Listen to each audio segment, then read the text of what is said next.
Na continuidade do livro Nosso Lar, nos nossos estudos, hoje eu comentarei sobre a lição 37, para a eleição da ministra. Então, sabendo que haveria uma conferência da ministra veneranda, André Luiz mostrou-se interessado na sua participação. Tobias, porém, salientou que somente os mais sinceramente interessados no Ministério da Regeneração e do Auxílio compareceriam. Eram centenas deles, para que a instrutora não perdesse seu precioso tempo. Lá o tempo era muito valioso. Transcorrendo o dia em serviço, André Luiz conversou com Tobias sobre o bônus horas, que sua mãe mencionara.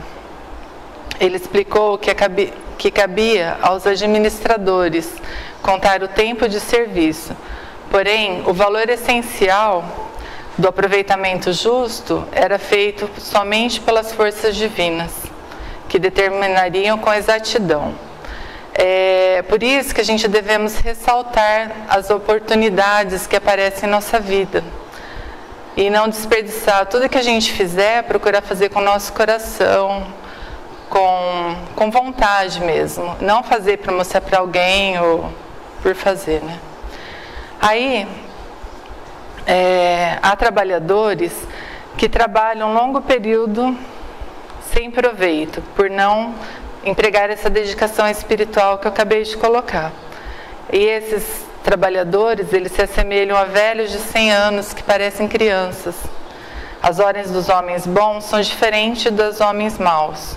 Cada filho acerta com o pai segundo o emprego da sua oportunidade ou das suas obras.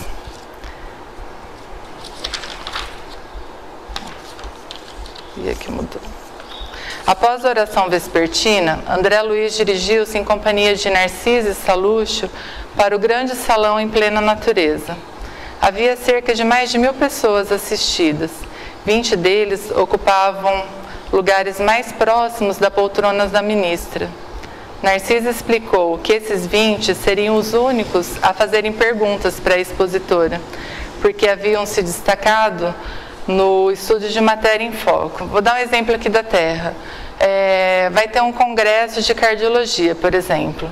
Nesse congresso de cardiologia, serão escolhidas 20 pessoas para fazerem perguntas. E lá vão ter várias especialidades, ortopedia, neuro, mas serão escolhidos 20 pessoas daquela área que entendem aquele assunto. Ou seja, seriam os cardiologistas que fariam essas 20 pessoas. Dessa forma, evitaria-se perda de tempo e prejuízo na reunião, com discursos inconvenientes de ordem pessoal. Narcisa somente poderia sentar ali quando a instrutora falasse sobre o tratamento dos espíritos perturbados. Isso porque a Narcisa, trabalhando nas câmeras de retificação, ela teve contato com esses espíritos perturbados. Então, daí a sua experiência. Então, quando falasse sobre este assunto, daí ela teria oportunidade de fazer as perguntas. Mais alguns instantes, a ministra veneranda adentrou no recinto, acompanhada de 2 ministras da comunicação. Com a simples presença, ela espalhou enorme alegria.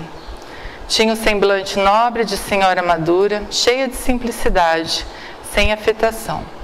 Após trocar algumas palavras com estudiosos, começou a falar sobre o pensamento, visando que não faria um discurso longo. O pensamento é a base das relações espirituais dos seres entre si. Contudo, milhões de almas vivem nos caprichosos mundos inferiores do nosso eu. Seria o nosso orgulho, o nosso egoísmo. Contudo, somos insubmissos a leis divinas, ao cultivo da verdade. Essa energia tem sido empregada há milênios nas criações mentais destrutivas ou prejudiciais à própria criatura. Não basta as palavras, é preciso usar corretamente o pensamento. Cada espírito precisa manter e nutrir as suas criações mentais sempre para o bem. Estamos conscientes que o nosso pensamento é a base para a nossa vida? Estamos policiando os nossos pensamentos ou deixando eles correr sem maiores responsabilidades. Recebemos esses ensinamentos através de estudos, de palestras, mas até onde estamos colocando em prática? Basta decidirmos quando desejaremos começar a ter bons pensamentos para praticar melhores ações.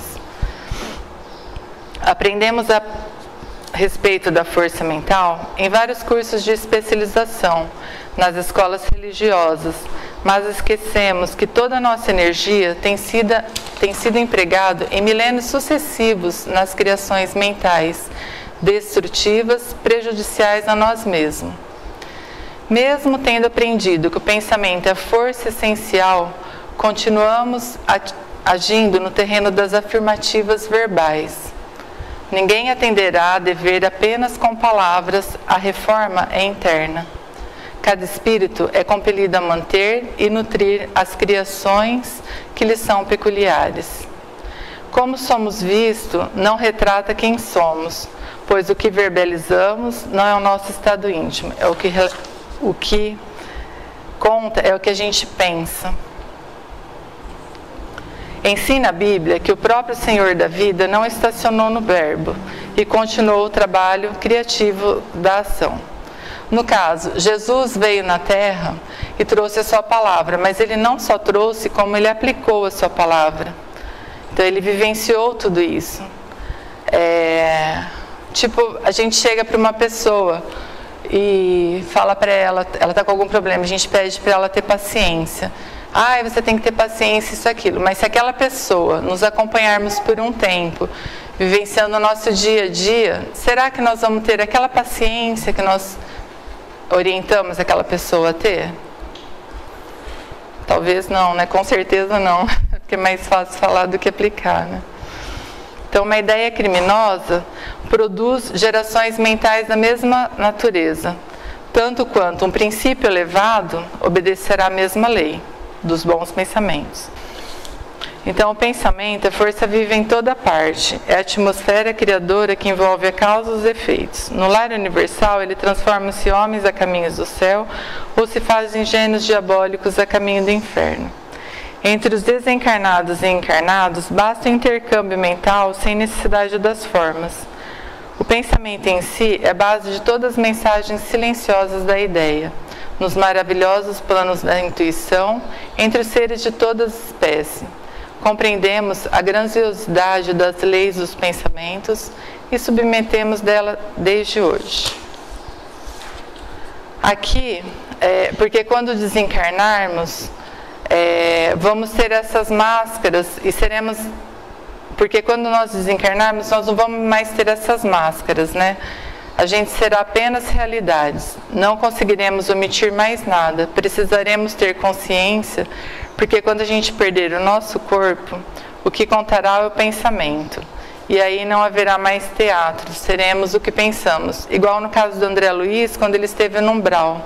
A força do pensamento dele fez os espíritos inferiores perceber com exatidão o que estava acontecendo com ele, né? Então eles descobriram antes dele mesmo que ele era um suicida.